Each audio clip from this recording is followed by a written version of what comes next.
Poytaxtimizdagi Humo Arena majmuasi haqiqiy gastronomik va ko'ngilochar maskanga aylandi. 22-24 may kunlari bu yerda International Beverages Tashkent kompaniyasi tomonidan tashkil etilgan Pepsi lazzatli fest bo'lib o'tdi. Festivaldagi yangiliklar bilan muxbirimiz Zarnigor Tolibova tanishtiradi.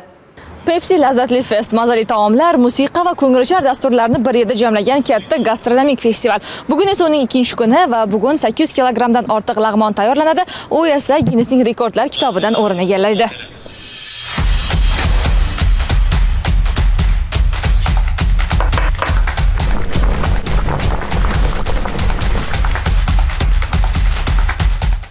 Yaxshi, Xudoga shukr. Mana cho'zyapmiz sekin, qo'ldan kelguncha. Yaxshi kayfiyatda boshlab oldik. Mana Xudo xolasa, tugatib qoldi, ozgina qoldi.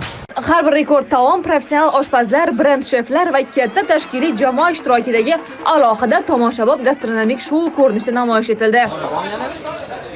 Ayni kutilgan daqiqalar Pepsi lazzatli fest ikkinchi marotaba ham Ginnesning rekordlar kitobini yangilashga muvaffaq bo'ldi. Lag'monning og'irligi 800 kilogramm mo'ljallangan bo'lsa, hozirda ma'lum bo'lishicha, buning og'irligi 1 tonna 100 kilogrammni tashkil etadi.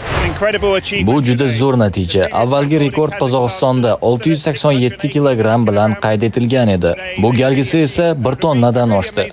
Menga o'zbek taomlari juda yoqadi. Faqat oshni tatib ko'rganman, ammo lag'mon men uchun yangilik bo'ldi.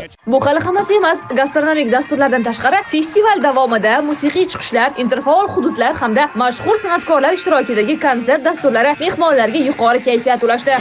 Birinchi marta bugun keldim. Bugun mana lag'monni rekord qo'ydik. Gapi unaqasi uchinchasiga emas, faqat o'zbeklarga menimcha. Asosan shu DJ yoqotdi, DJ muzikasi yoqotdi. Pepsi lazzatli fest u shubhasiz Toshkentning eng yorqin va esda qolarli voqealardan biriga aylandi. Zarnigor Tolibova, Nurmurodov, Muhammadali Mamajonov ovozi informatsion dasturi uchun.